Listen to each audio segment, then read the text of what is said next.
Welcome to Coach Washington Sports Talk. I'm your host, Coach DeArmond Washington. We're going to do some recaps on the high school football and talk about some middle school. Let's talk about it. Now, last Thursday we had Myers Park playing Independence. Independence was up 21-0. In the second quarter, with 8 minutes left, I was getting updates on that. And by the end of the game, Myers Park had come back. Well, have got the score up. It was 21-24, Independence over Myers Park. Myers Park threw a pick that ended the game, but in the Independence was up 24-0. They didn't score another point for the rest of the game. Myers Park got back on that horse, and they put up 21 unanswered points, and then was trying to drive down to at least tie it up or score, but to win the game. But they fell a little short through a pick, and that ended the game. So Independence got out of that. Providence Day lost to Weddington. My coworker Marcus Tucker owes me a lunch because I told him I don't take private schools over public schools. I don't believe in that. I don't care who they picked up, how many 5 stars they got. Public schools got dogs. I don't care. They got dogs. Kids been in the program for years. You can keep on adding and trying to build on to these teams, but Weddington did pull it off. I knew they could defend the state champion, so Weddington over Providence Day. Miller Creek went down to South Carolina Saturday, and I think they were down 21 points, but they came back and scored 31 unanswered points, and they beat Prince, I think, Avenue 31-21. So Miller Creek got their first win. Corviant beat Harding 47-8. I don't know what the hell going on with Harding. Corviant hadn't been in existence, but for 3-4 years, you let a team that's only been in existence, it's a charter school, only been in existence 4 years, I'm thinking. I don't know what's going on with Harding, but you probably got the same amount of kids, bro. Or you probably got more than them. And Harding lost 47-8. I don't know what's going on with Harding. Something needs to happen over there. Catholic beat South Meck 26-10.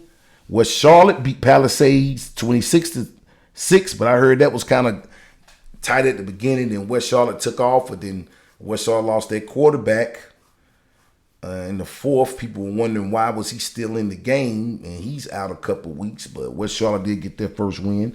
Hopewell beat Garinger 54-0. What we got? Philip O'Berry got their starting their season off. They beat East Meck 10-6. Way to go, Berry. Olympic beat West Meck 21-10. They say that Cato boy was out there dropping bombs. So Olympic over West Meck 21-10. Clover beat Chambers 28. I think if I got this score right, 20-20. So Chambers took that loss, but at least, with the kids who still there, they were able to put up, I think, 20 points up. So offense doesn't seem to be a problem. Just got to tighten up the defense. Huff was beating up on Northwestern. A friend of mine was at the game. He said he left. They were just throttling them 44-something. Then all of a sudden, Northwestern comes back. Excuse my screen. And comes back and wins the game 45-44. So it looked like it was all offense, no defense there. So, and the biggest recap everybody's talking about, complaining and hearing all this bitching over is Roseville and Butler. 64-14. They whooped them by 50 points. And I was at that game, me and B. Wash, but I'm in the stands, so you're hearing all these Butler alums and these Lower Butler people complaining about Hales wouldn't have never let this happen. I don't care if Hales was coaching the team this year. He would have got his ass done the same way. He would have. He would have. He would have got mollywopped like that too. I don't know what's wrong with you people. Did you not see the difference in the kids? That if you watch the game and really watch the game, you know that team looked like All those kids have bought into their system. Whatever they were doing up there in Roseville over the summer, all those kids have bought into that system. All those kids were there all summer, not vacationing, not making excuses. You could tell that whole team had been there all summer long, had been dedicated. Whatever system they got, they have bought into it. If you was at the game, they was running and hurling. Their offensive execution was like no other. They were executing everything. It was beautiful to see. Sealing off blocks. The execution was well. They played good defense. Now, it was 14. Butler went on, and it was 26-14 at one point. Butler went down there and made it 14-26. It was looking good. Then something happened on the kickoff and the kickoff return. It was just a lot of mental errors, but also it was a size difference, man. Those kids were huge. I mean, people comparing, and Butler lost a lot of kids last year. So I don't know what the complaint is. That is not the same team from last year that almost reached the semifinals. That's not the same team. They're playing with younger players, and then Butler has a problem. Whoever's on that far right side, the end, they was exploiting that. They couldn't set the edge over there, and they was exploiting that all night. Whoever plays the end on the visitor sideline, they was exploiting that all night. They could not set the edge over there. Now that has to be addressed, but they couldn't set the edge anywhere. They were having their way with Butler, and I'm not down in Butler. I'm with the Butler program. I know the coaches. I know some kids over there, but we're talking facts. They were outgunned, man. It was just two different levels of talent. You saw those kids, man. They had some big kids over there. They wasn't working with nothing. It wasn't no even playing field. They were highly prepared, well coached up, and they had the talent and the athletes to match all of it. So I think the Butler fans calm down. You're playing Richmond County this week. I think you'll get back on track with it. But it was not a good look, and I can't sit there and say put it all on the coaches like they were talking about Ferg. They won Hales, man. This man has won 2 championships as well. He's a championship coach. He knows what he's doing. Butler will be just fine. They'll get it on track. But you got to be honest, fans. You don't have the team from last year. You're filling up a lot of holes this year. They will get it back on track. So that was my recap of the high school. What's going on with the high school? Look like Charlotte, we starting off well. We got some teams just ready to go. Miles Park played better than I thought they were going to play, and I'm an MP guy. But they played better than I thought. So I think it's going to be a good year. Mallard Creek went down there and played that team. I think it's a Christian school, but it was a nice team. I heard they had some nice players. They were down. They came back. It was a team effort for when I'm here, special teams and everything. They came back and won that. So Tins and them look like he has a good group over there. Look like they're getting it together to get that creek run back. But Huff was blowing out. Then I guess they had some type of breakdown. Independence had a breakdown offensively somewhere because they didn't score any more points after the second quarter. So I wasn't at the game, so I don't know what happened offensively, but I don't know if they took their foot off the gas or they just thought it was going to be a blowout and then, things switched up, but they didn't score any. It was 24-0 in the second quarter with 8 minutes. So I don't think they scored any points in 28 minutes. So that has to be addressed. That's a no-no. But big up to Charlotte football. It has started, and I'm glad to see everybody out here playing. I know CMS is going on a terror trying to validate kids, make sure they stay what they stay. I don't know why they keep doing that. Let these kids be and let them play. If they want to play for somebody, they want to play for somebody. I think that rule change needs to be updated and to change that rule, rather. Getting all these kids certified where they stay, trying to validate if they stay where they stay, man. Just let these babies be, enjoy their last years of this young youth, and they can play football and hopefully get those scholarships to live out their dreams. So that was my big spiel on high school athletics. So we're going to turn our point on to you parents. You parents I talk about all the time. You BS parents, your son ain't did not a thing this summer. And here it is, my time of the season, middle school football. Now, Erica, Turner, and Steve, the top people in CMS ADs, they run the ADs.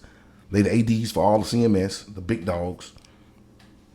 It is known that you can host voluntary workouts for middle school. You can host that now to help give middle schools opportunity to work out with their kids, because we only get 2.5 weeks to get the season started. Middle school tryouts, some schools started Monday.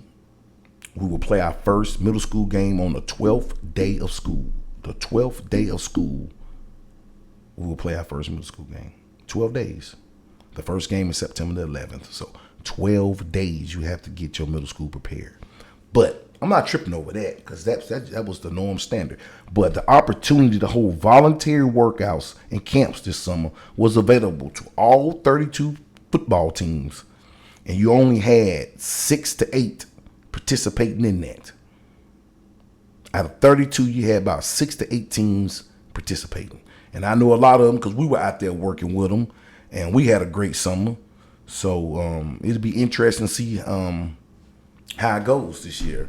But this is to all you parents that over the years in youth football, you've been crying all about it's the coach's fault, blah, blah, blah, blah. Now, what has your son done this summer?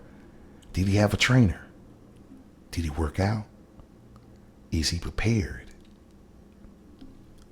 for his middle school tryouts? Because I can't wait to get on the book and on Instagram and hear all these parents moaning and groaning about their kid didn't make the team and the coaches were hating on their kid. Now, most of you parents, you know your baby been playing since he been 7. You confident your baby gonna make the team, and he should. He's an experienced football player. For all those other ones who've been shaky the whole time, what has your baby been doing? Because some of these schools are cutting.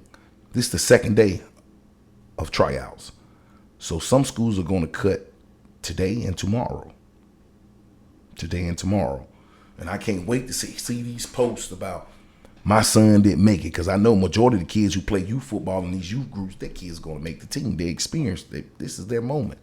But to you other parents who ain't doing nothing, who always complain, I can't wait to see your video, because I'm going to do another episode on you. I can't wait till you post about Johnny getting cut so I can make a whole video on Johnny. But if your kid didn't work out this summer, didn't do nothing, do not expect nothing in return. Most likely he will get cut. He should get cut unless he's a phenomenal athlete, unless he's a generational talent. Unless they just don't have enough kids to play. That probably the only reason he make the team, because they did not have enough kids to play, and they only had 30. So you got to take that 30 to come out there. I've been there. But to all those young athletes and parents who've been putting that work in, their kid ran some track, did some type of workout, went to some training, participated in some type of 7-on-7, any activity to get their kids some work over the summer. I commend you and your athlete. Way to go. Way to put that work in. You know your work is going to pay off. And they're going to make that team and have a productive middle school season. But it's not youth football. There's no more must play. There's no more 6 to 10 plays he has to play. Either he's going to get in or not. It's school ball, CMS. We're not private. He is going to have to earn the playing time. I believe in that. Cole Harley. Earn your playing time. So if you see this video and your boy made that team, you post about your boy making that team and talk about your son, the work he put in to make that team, because you're going to see a lot of people talking about my son got cut, or you might not. Some people might not post nothing about little Joe not making the team and just go on to hate. But for those who made the team, are going to make their team, you'll know this week, congratulations. The season starts September the 11th. It's going to be a great year in middle school, I think. For the teams that have been out there putting that work in over the summer, I do think they will have some type of competitive edge. But this middle school, you never know. By the middle of the season, everybody be rocking and rolling. But I just can't wait for it to start. And I'm thinking in that Central Conference, I think it's going to be Sedgefield and Piedmont. I think J.M. Robinson is going to make it again. I know Southwest is talking about they're ready to go. Then you got Crestdale, and then you got Ranson, J.M. Alexander, and Ridge Road competing in that conference. Coolwood is trying to make a run, but I just think it's going to come down to some coaching and those other schools just having more athletes, I think my man Knox will make it over there at Mint Hill Middle. I think he'll make it again. I think Northeast is in his conference. I think they got some talent coming in over there, Northeast and Mint Hill Middle. So I think those will be some top dogs making the team. But I'm thinking Southwest maybe is going to get going. And then the sleeper team, this is the sleeper team at McClintock. I said it before, McClintock is a sleeper team. They might end up a number 1 seed and win that conference. They got some dogs over there. And they quietly put the work in. This summer. So there's some teams that have been quietly putting the work in while some teams didn't do anything. But that's my prediction, about these. I think J.M. Robinson and Southwest, Sedgefield and Piedmont. I'm not sleeping on anybody else, but I think Sedgefield and Piedmont. Randolph, I think quietly is kept. They're working with something over there. Mint Hill, Northeast, Ranson, J.M. or Ridge Road. One of those 3. It depends on who's on that day. But that's like my middle school update and rankings. My WA rankings. But I'm gonna put that ranking together 1 through 8 because they take the top 2 teams in every conference. So I'm gonna get that WA rankings going. We're gonna list that 1 through 8. You heard it first. For anybody else try to jump on it, we're gonna get that ranking going and list the 1 through 8 top teams in middle school. But football season is upon us, and things are looking good. Over the weekend, I seen some good games being played. I think Mint Hill Chargers have gotten in a Pop Warner. They did well over there at Rocky River. They ran through the pack. My son plays for Wolfpack 12U. We got whooped. We need to make some changes. We had opportunities to play, but we need to make some adjustments as well.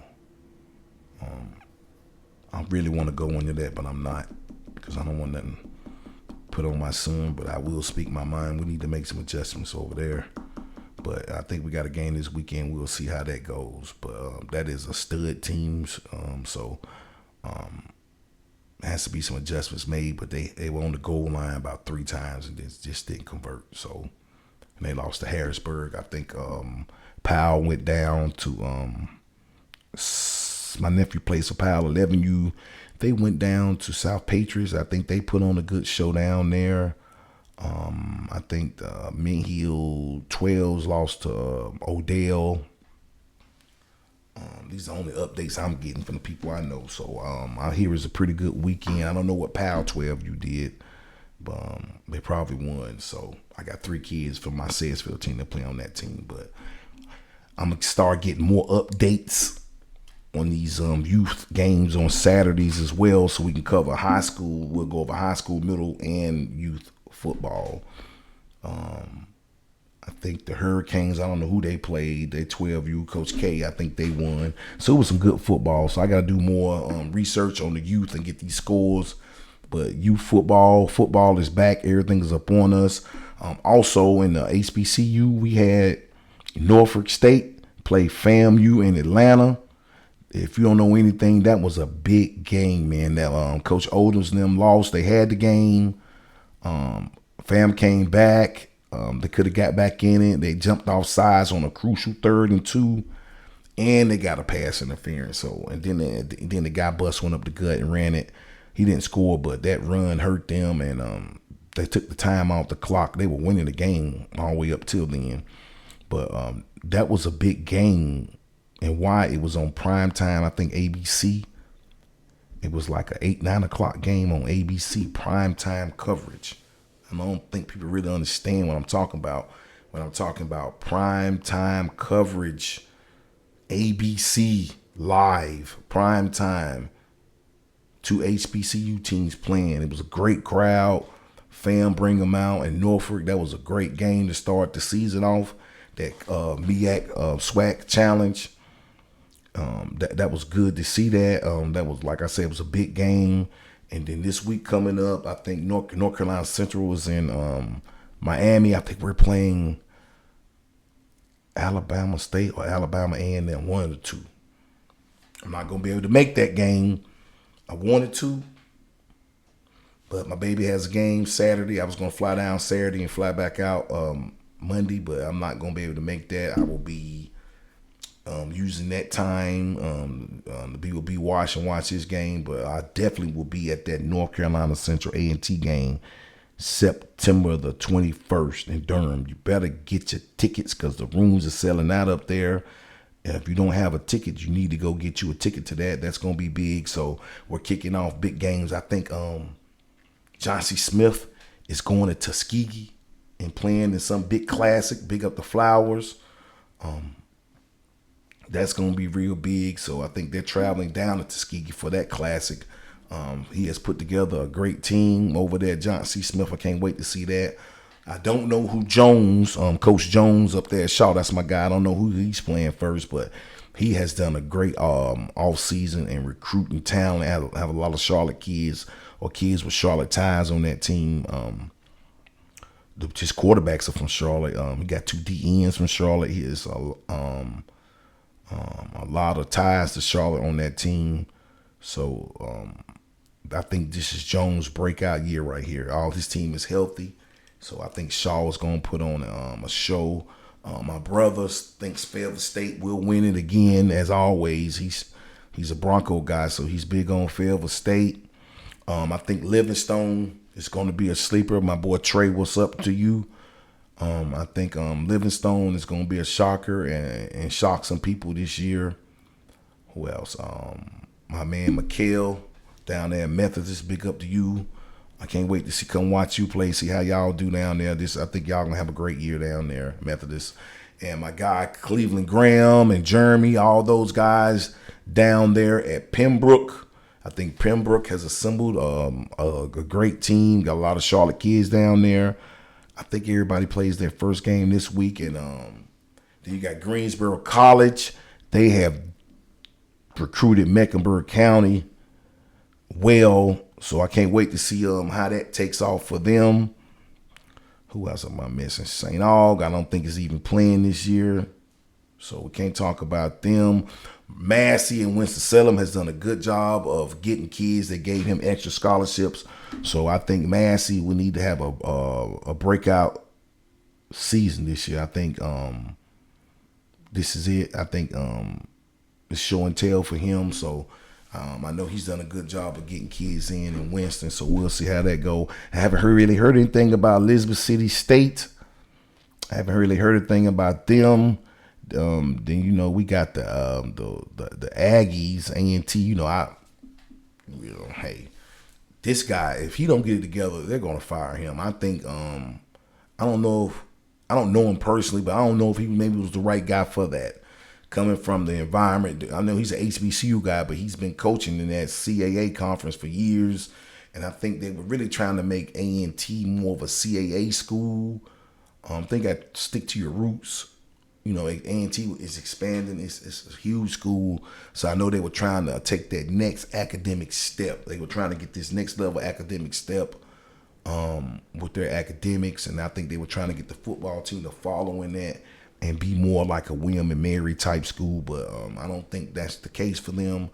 I think the Aggies need to get a win and get going. If not, I think this is the last year of that coach, or maybe they give him one more year. But I think this is really, I think he's hit his wall. I think they need to find somebody that really understands that culture of what's going on with the Aggies and try to get that fixed. I'm thinking with other schools. I haven't heard too much about Lenoir-Rhyne. They had a great season last year, and Catawba as well. They're gonna have a good season.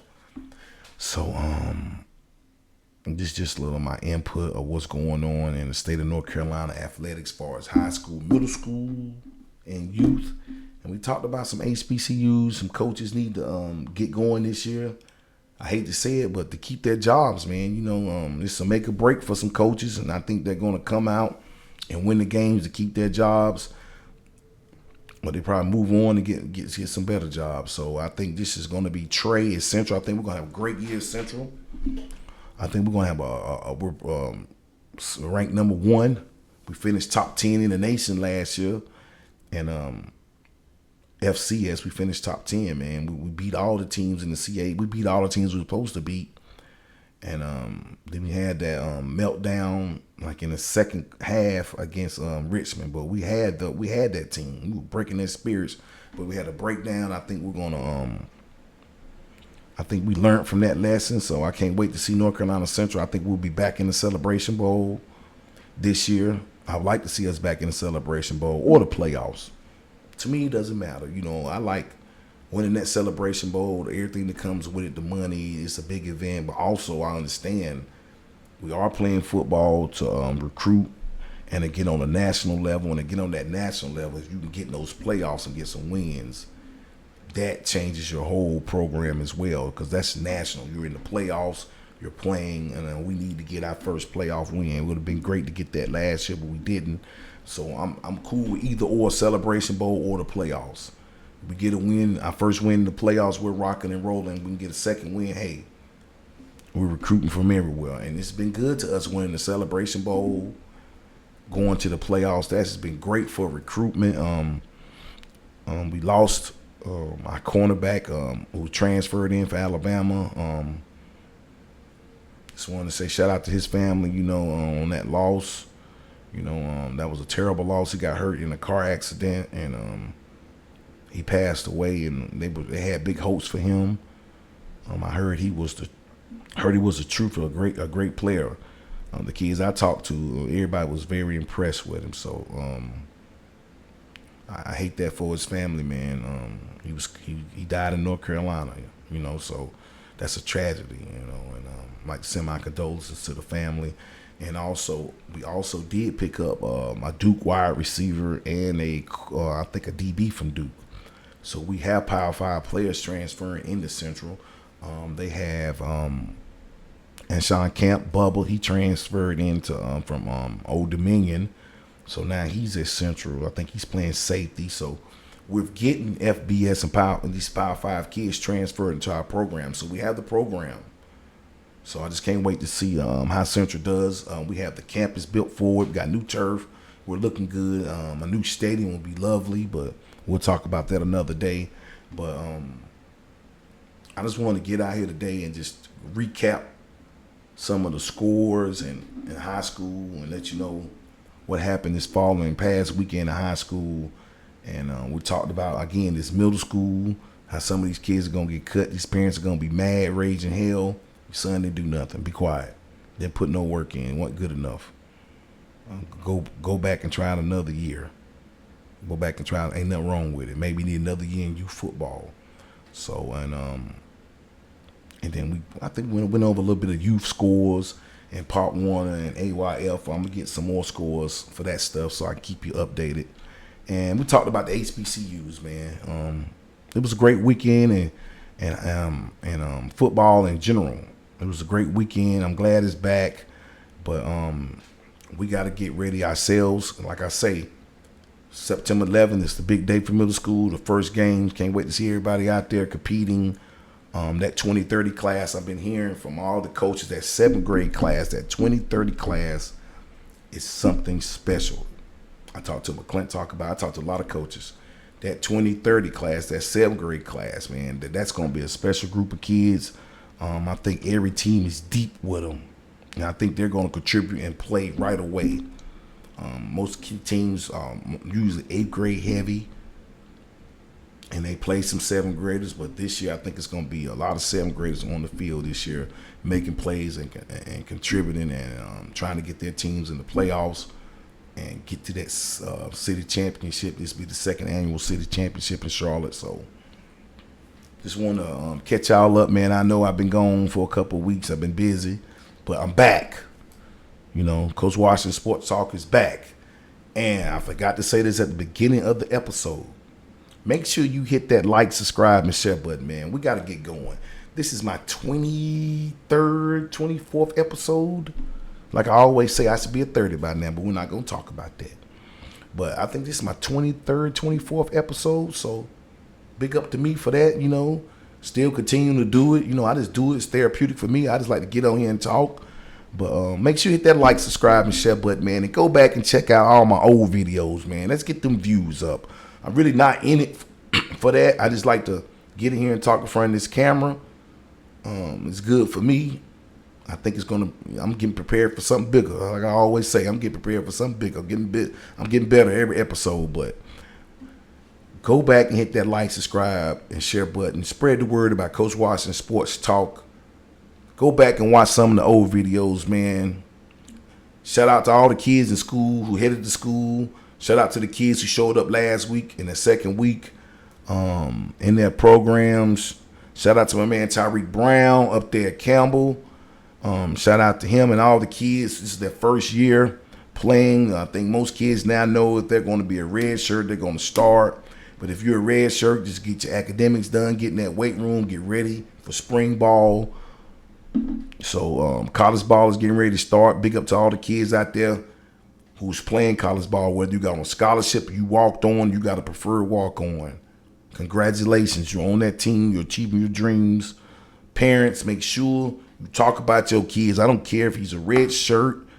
I don't care how he got on the team. He's on the team, he made it. Because some kids, they're done with football and they're not going to put them pads on. But if you a kid still striving to play, you keep grinding.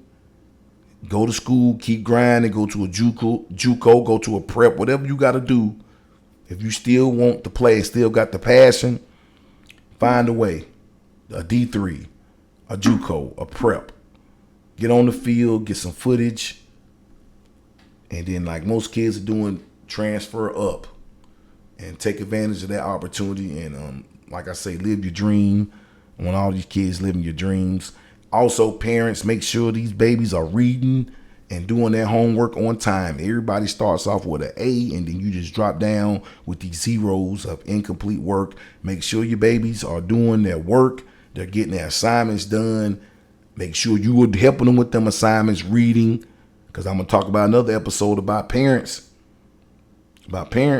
Your grade level of reading. Make sure you help your kids out, man. You know, much as possible. Get them tutors. Anything you can do to help your baby accelerate. Make sure they're getting that work done. I want everybody to win in the classroom this year. Not just on the field, but in the classroom and in life. Win. Let's make better people out here for this world. Let's create better people out here for this world. Because the world is going into something else. But we ain't going to talk about all that. Like, subscribe, and share. Coach Washington out.